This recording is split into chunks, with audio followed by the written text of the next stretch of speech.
All right, today's chat is around creating co-marketing engagements instead of just done for you marketing assets. Okay. Mhm. So in some ways we already do co-marketing, meaning they are like we work where they're collaborative with us in making marketing that we own.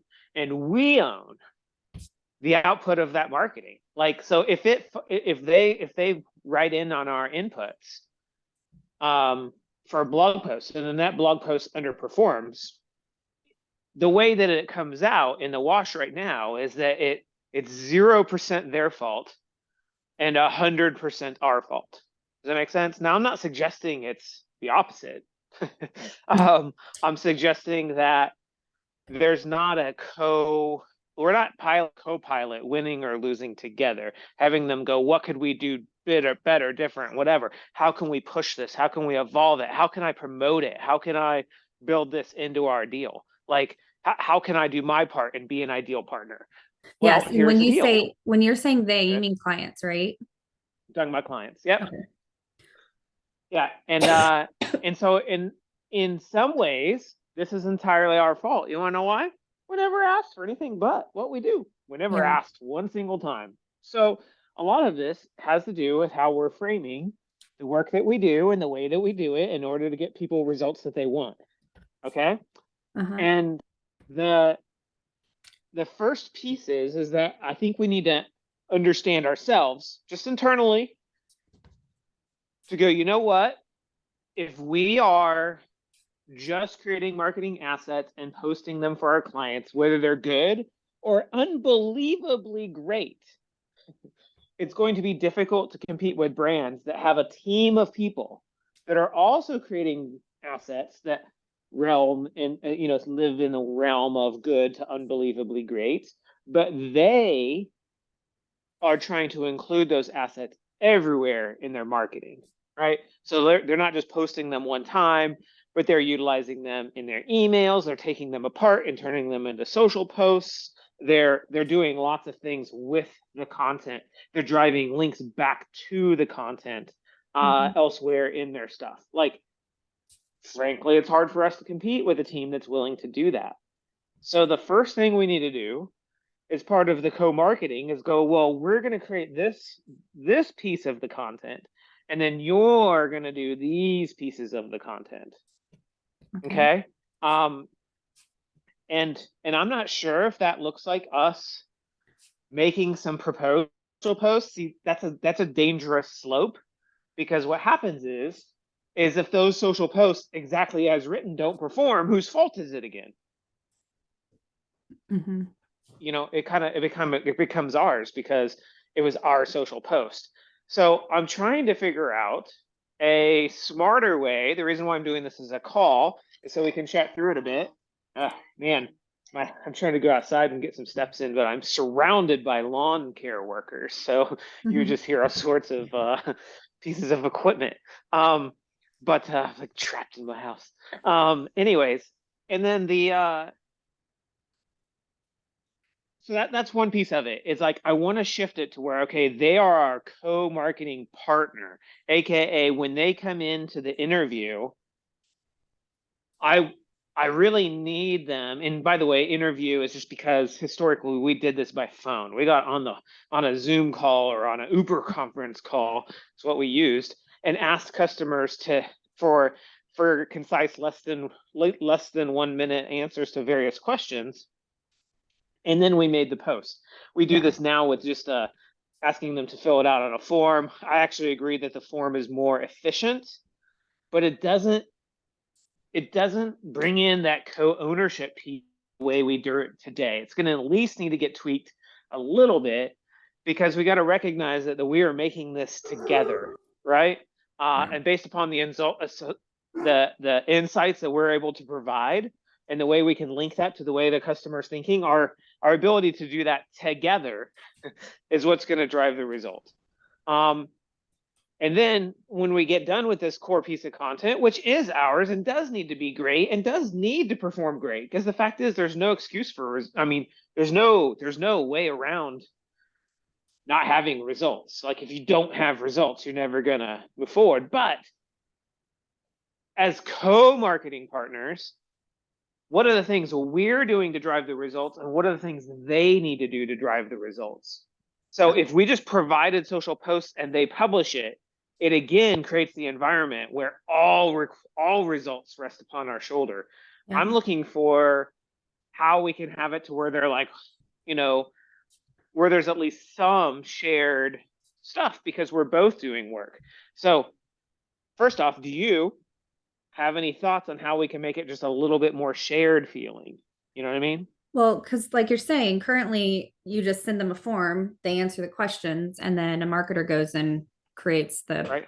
We post or whatever. rewrite the post, we polish it, we edit it, we say, here it is. And then they And then post it. that really sets the expectations of they get to judge everything by just answering some questions and then having an expectation that would work. I made that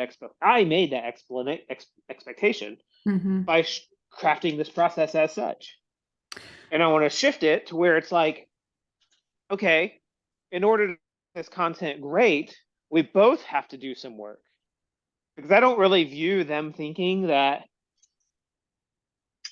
them answering a few questions is them going to create a compelling No, you're just drawing out insights from them, and then you guys are tweaking it to make it, ranking and all the things. yeah. So, Yeah, but I don't view them as thinking, oh crap, I have to do this as my part in co-marketing this piece of content. well, Right? yeah, part of it I think is probably how you frame it to them in your agreement with them. I mean, if you just change how you approach it, that this is That's like, what we're doing here. yeah, I'm saying like That's if, this meeting. yeah, even if you just tell them, this is a co-marketing engagement, we do our part, but we ask you to do your part. I guess we're trying to figure out what their part would be. But even just the reframing of it, I think will shift their mindset a little. So they don't think, oh, well, I just answer some questions and you guys do it. And if it doesn't do well, that's on you. I think part of it is Right. just changing their mindset. That's Yeah. So one part. 100% right. So how would you propose we do that as it pertains to when we're creating content? We're doing the writing, but we're creating content collaboratively. What Yeah, because does that look like? there's a revision process. I mean, they're already in that process, correct? Yeah, we're already doing this, but the Mhm. expectations are wrong. Yeah. The expectations is I can spend 5 minutes as the SME and give you answers of varying quality, varying depth, lacking examples, zero proof points, and you will go create articles, and those articles will perform. And if my inputs have almost nothing to do with the quality of the outputs. That is today's expectation. Yeah, because everything is being changed by the marketer. You're just taking the very basics that they answer. I mean, it probably seems like the form itself needs to be like, I think it needs to be more that if it's not the quality of answers that you need, if they're not giving you what you need, then it needs to be that it's pushed back to them instead of the marketer just completely trying to extract what they can and make adjustments. Probably the shift needs to be in the beginning, obviously too, like the reframing of it, but also Yeah, and I don't want to stop the assembly line, but something we could, I don't want to stop the factory every time we have a question, imagine that at Ford. They would never make any money. But we can grade it. Yeah, that would be awesome. That would be good. So like we could be like, hey, as this came down the line, my quality control team said this was a C minus. Mm-hmm. And we went ahead and built your crappy car. It's a Ford after all. I have 3 Fords, so anyways. But the we went ahead and built your crappy car, but here's what we can do for the next batches, to make them go better.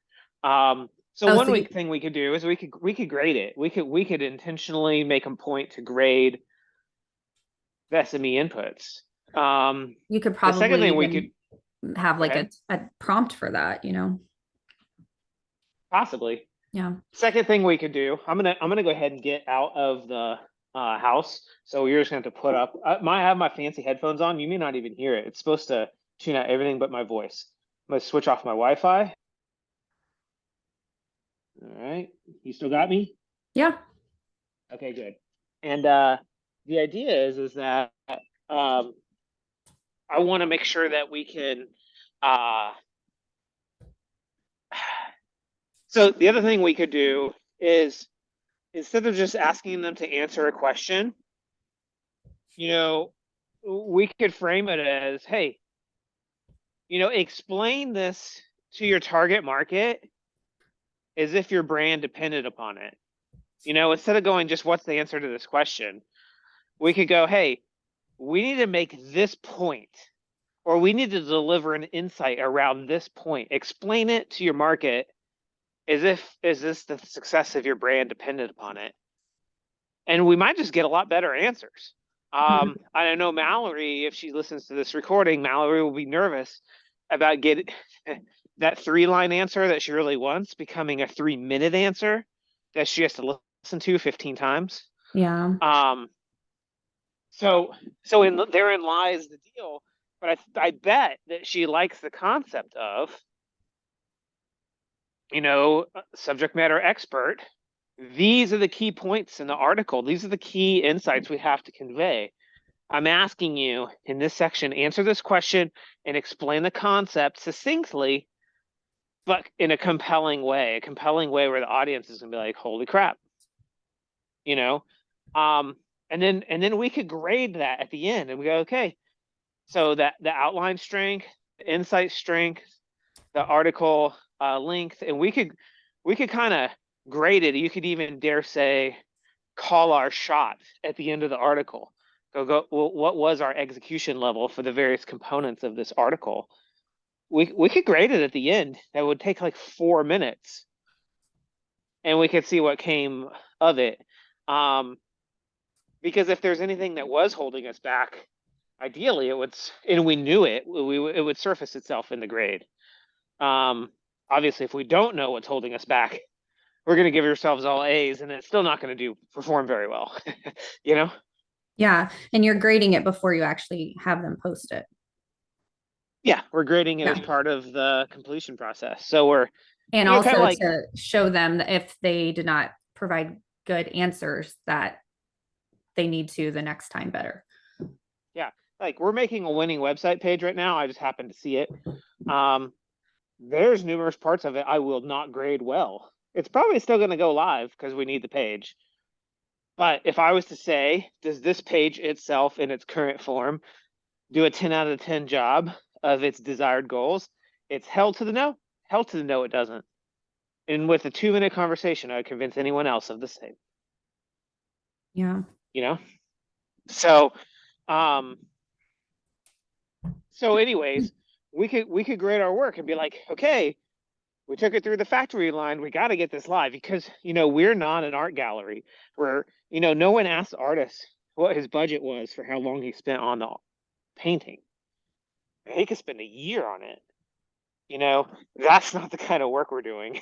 Yeah. We're a factory. Yeah. We're turning these things out on a schedule. Yeah. And through that we refined the factory, but we never forget that we're a factory. Yeah. Yeah, you can't, I guess, like you said, you can't stop the process just so that they can go back and give you better answers. And it's just the next time, build upon that. The next time. The artist can get all the way down to drawing the last bunny, decide they don't like the painting, tear it down and start over. We can't. No. Things have to get unscheduled. Yeah. Yeah, we're just going like, well, the bunny wasn't great in this one. What can we do that better next time? Make better bunnies. Yeah. Well, and if it's going back to where they're answering the questions, I mean, kind of like how Tyler did it with Chuck, I think it was easier for Chuck to get the insights out when he was a 1-minute answer. Yeah. Now it takes. Well, they would ask him and he said, give me a 1-minute answer. Yeah. And he said, literally, Chuck said it was easier for him to even answer the question under the confinement of a 1-minute answer, which is interesting.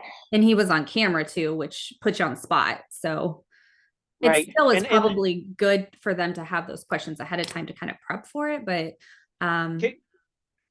yes. And can I use what you just said as a segue? Sure. Because that's the other thing that I want. Okay. I don't want to have the content creation process be that they just answer questions and then we provide blog posts and then they judge the ranking and performance of our blog posts. Heck to the no. It's not very What I'd rather us collaborative. do, Yeah. it is not collaborative. It is not co-marketing. Mm-mm. Okay. It is vendor marketing. Yeah. Okay. So what I want to do is I want to, like, when you just mentioned he's on video, he's answering these questions. Like, that's exactly how I want to think about this. Mm-hmm. So imagine that instead, now Mallory's going to freak out on this one a little. But imagine that instead of um, interviewing them and saying, here are 5 questions that you have to answer so I can make this article, very vendor Mm-hmm. thinking. Okay.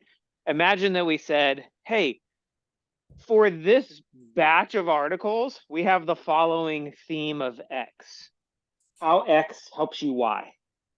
Okay. So what we're going to do is we're going to record a podcast together.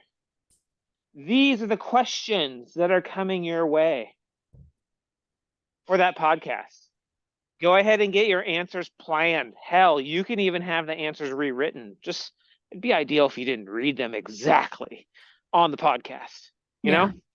And then what we're going to do is we're going to show up and we're going to be like, oh, we're going to pre-frame that we're interviewing you around this certain topic to help someone move from solve for X so they can get Y. Okay. And then what we're going to do is we're going to ask some questions. We're going to let them concisely answer the question. And then we're going to say the magic words, anything else, or whatever, you know? And then when they say, no, that's everything I got, then we'll edit that part out and we're going to turn these into shorts. And we'll just train them. I don't know if you've ever did any media stuff, but what happens is off camera, they ask you a question like, you know, in order to finish on time, what do you need to do? And then you answer them. You say, well, I need to do blank, blank, and blank. They're like, no, no, no, no, no. Say it for the camera, Kevin. And then what you do is you turn and you include the framing they gave you. So like it's super important that we finish this before dark. In order to do that, I have to go blank, blank, and blank. See, like all of the context is in the answer. Mm-hmm. Now they can edit out the fact that it doesn't appear that they asked me a question. So then after like they do that like 10 times, you feel like an idiot. They realize, you know, they asked you the question, hey, what do you need to do next? And when do you need to do it by? Then I can turn around and go, man, I really hope I get this done by dark because it's important that you know, because otherwise blank will happen, right? So in order to do that, I need to rush around and get X done, Y done, and Z done. And then it's all in there. And then that, you know what that is? That's a publishable piece of content. It can go into the media that they're filming. Yeah. Um, like that's the game. And if you've ever been on a show or anything, you know, um, they're cueing you, but you're supposed to respond as if you weren't cued, you know? Yeah. Um, Cut out the if question. we could do that, we're co-marketing because Mm-hmm. now we're interviewing them. We're turning that interview into shorts, right? And we're publishing that, and they're going to publish and promote that. You know what's going to do? It's going to link back to the blog post, and the blog post will have not only all of the full written insight, but it will probably also either include or link to the video version, the long form version. Like that's co-marketing, Yeah. you know. And then like if we send them back these shorts and they perform poorly and it's just of them in it, Mm-hmm. like it gets a lot harder to go lean labs. What the heck's going on with this short? Yeah. You know, like does that even come to you as a rational statement? You could be like shorts don't work, and I'd be like, well, look on the internet. Um, but the answer is their shorts don't work. Like the insights that we put in to this short, didn't work here, and maybe it didn't work in our article.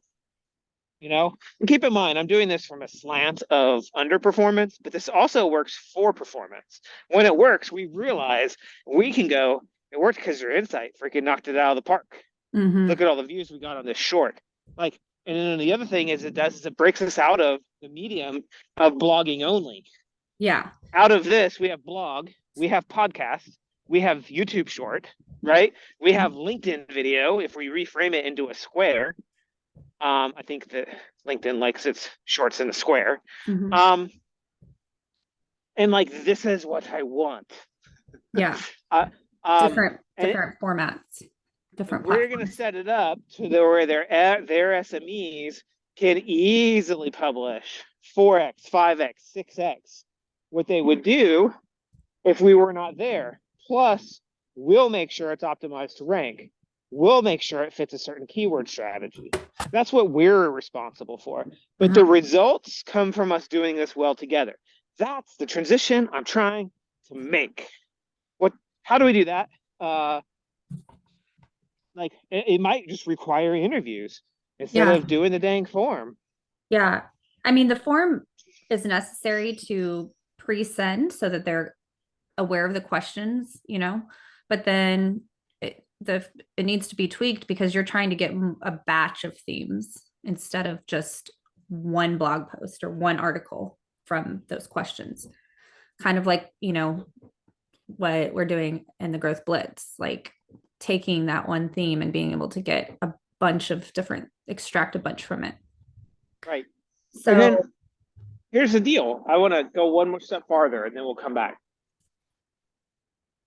I don't want just Lean Labs to have access to their their YouTube account, their LinkedIn account. Like, how right now Tess can go in and publish something for me on my LinkedIn because she has access to the deal, right? Well, I don't want to just do that. That puts us back in vendor camp again.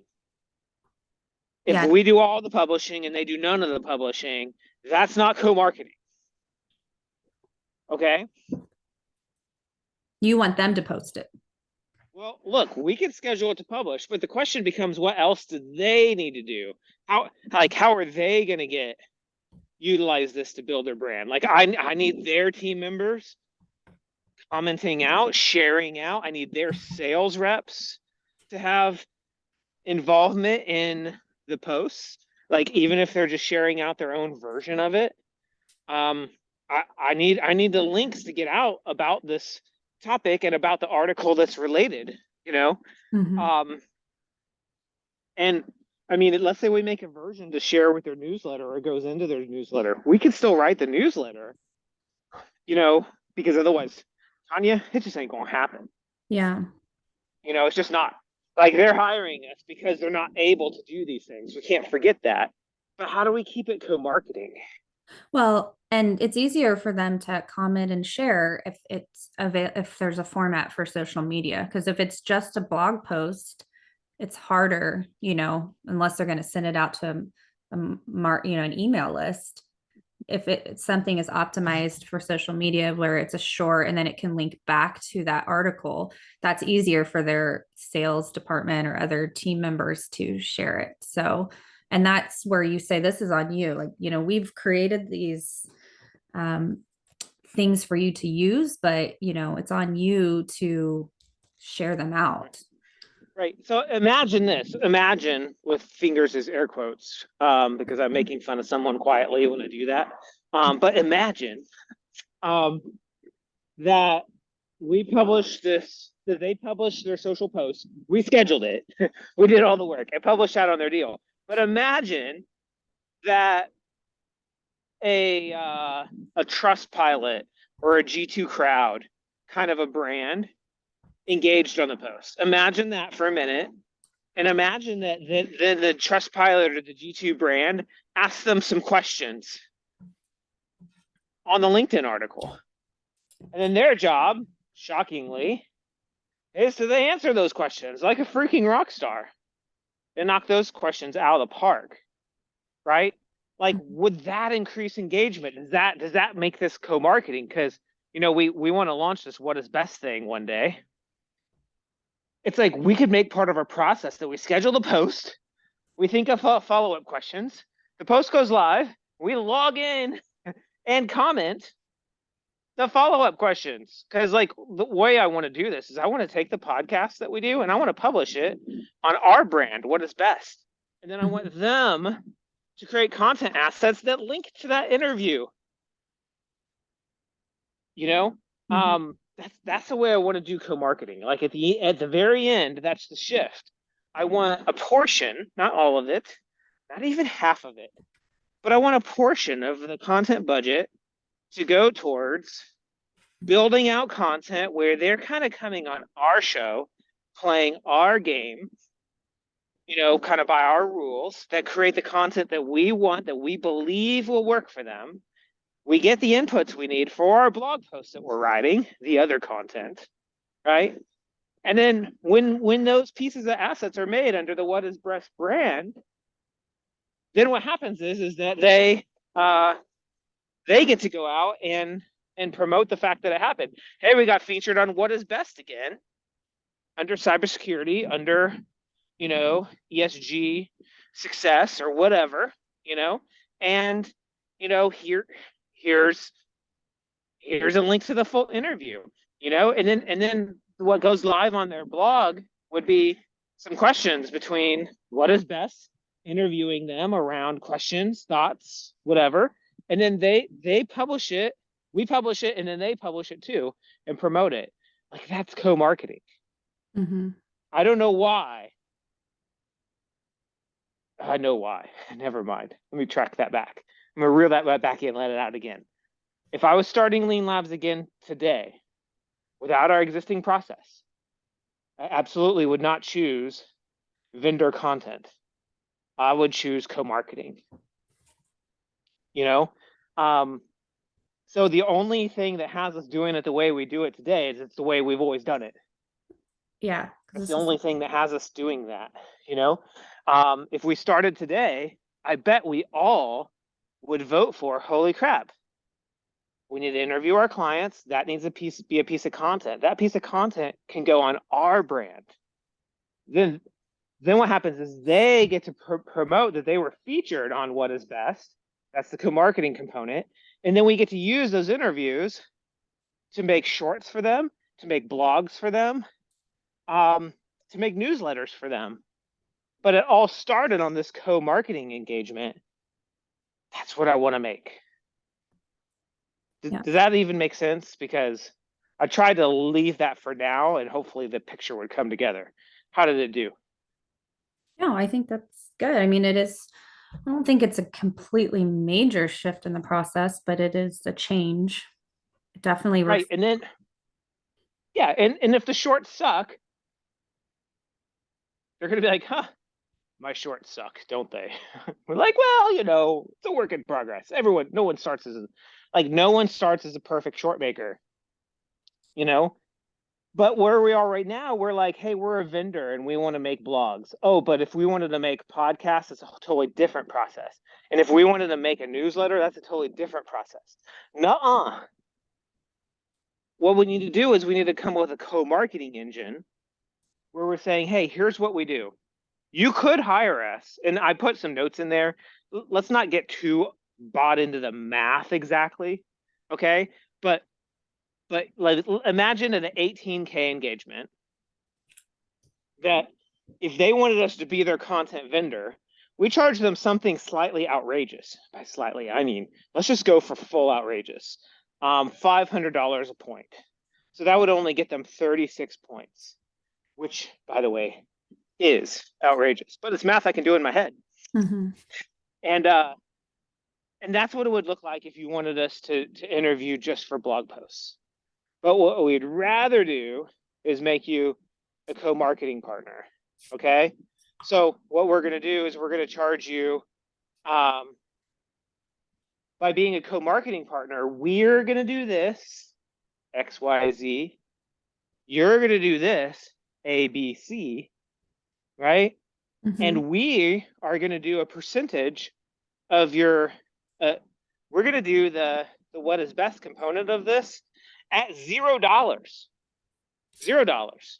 right? So now, when you were going to get 36 points for your 18K, 500 a piece, right?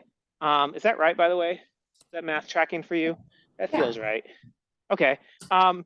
Now what's going to happen is I'm going to change that to where you get an additional 24 points of doing work with what is best. Now, we're not trying to get exact math here, but if you take the 36 and you add the 24, you get to 60. That's 300 points a month. And they're kind of getting the 24 as part of our co-marketing relationship. Okay? You could argue they're getting them for free because it's like either you pay us as a very expensive vendor or we do our co-marketing engagement. It's still 18K. Now you get 60 points of work. Okay?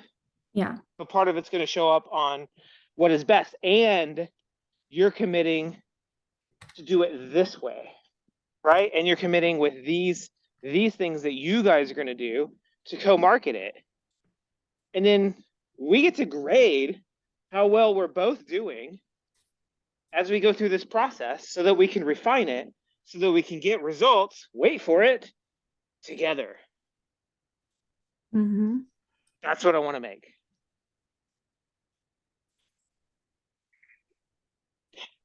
What do we Yeah. need to do that now? Well,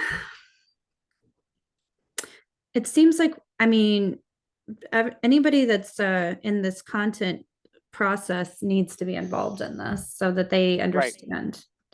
So it just needs to get framed, this new process, and then we have to just start working on each step to ensure. I think it's important that, because you probably have a documented process for the old way, and we Yeah. need to update this new way. And I assume And I this know is, that this will seem scary to everyone that's considering it. But yeah. here's what I think we got to do. One, I got to chalk this out with you because, if I just kind of brought it to them, not flushed like we just talked it out today, it Mhm. scares the bejesus out of people. Yeah, I mean, for me it's a little overwhelming, but they understand the process already. So I guess I don't necessarily see the entire Yeah. change. I can Think of it like this. It's overwhelming for you and you don't even have to do it. yeah. So when they're like, oh crap, I have to change everything, they kind of freak a little bit. I think that is acceptable. It's Yeah. just we don't want to be who we are. So that should be even more scary. Like Kevin is on the perpetual hunt for, Yeah. continuous innovation, You're okay. right? You're comfortable with change. Most people are Incredible. not like that. Incredibly comfortable, yes. Yes. More comfortable is just doing it the same way we have and not trying anything new. Yeah. I want to try out what a co-marketing agreement looks like for the growth machine. That it's an 18K engagement where we basically say if you want to do growth engagement with us at our highest, at our pre 10x level, it's not marketing, it's co-marketing. Mm-hmm. Okay. If you force us into the super difficult way, it's $500 a point. You're going to get this. But if you'll do it the new cool way, the lean co-marketing way, we're going to work on this as pilot co-pilot. We're both going to be maintaining this airspeed and altitude and whatever, right? And chart our path here together. We're stronger together, right? Then we do it under this co-marketing engagement. And the co-marketing engagement involves us interviewing them so that we can create assets, right? The interview is essentially free because of the way we structured the points, provided that they do their parts, which are X, Y, and Z. Now, for a year, this is context you don't have, and the entire team has absolutely forgotten. They had a requirement where we assign tasks to clients every quarter, but we stopped doing it. So I forget what those were called. I don't remember what those were called, but they're in all of our blueprints, like every single one of them for the last 2 years. Mm-hmm. But change is hard, Tanya, Yeah. and we're not assigning those tasks, even though they're in every single blueprint for the last 2 years. What We're were not those? assigning what the client's responsible for. Huh? Oh, what were those tasks? Well, we would tell them things they could do and should do in order to make sure that we're seeing results. Oh, okay. So Um, it's kind of like what you'd be doing now. You're just going to bring it back in a different way. I'm relentless. Hmm. That's sometimes good. Sometimes it's a super pain in the butt. Okay. Um, so I'm relentless until wrong. So you either got to prove me wrong, or I'm just going to cut. Oh, the front door didn't work. Try the back door. Back door. Try the window. Window. It's not that hard to cut through the wall. All you need is a saw. Like just go in between the 2x4s. Like it's not difficult. Um, I'm coming in. Dang it. You know. Yeah. Um, like until proven wrong, and I realize I'm at the wrong address. I'm coming in. You know. Yes. Um, so like, yeah, this is me just doing it again. FYI, I've got 2 minutes left on my Zoom. Perfect. How do we get this into the hands of marketers without just going, hey, listen to a 40-minute conversation to make a co-marketing plan? Like now that we got some sort of concept here, what would be the best way to affect change in our organization now that we've chatted it out? To me, co-marketing is the way, and even just this chat worked. But what's the next step? Well, I mean, I can just kind of do like a track back and just like do like a recap of this. So it's not just the video that they're watching, that they can kind of see the recap. And I guess if you have any insights you want to throw on there, you can. Let's But start with the recap. yeah. Start with the recap, and then let's decide what we do from there. Okay, Okay. Where do you want because me to I throw think that this? is tough. I don't care. Um, keep it in the production room for now. Okay. Cool. Perfect. All right. I appreciate you taking a minute to do this with me. I don't know how to smoothly affect change. That's why I came to you first. No, that's Okay. fine. That's fine. I will get this going in there soon. All right. See you. Bye. Bye.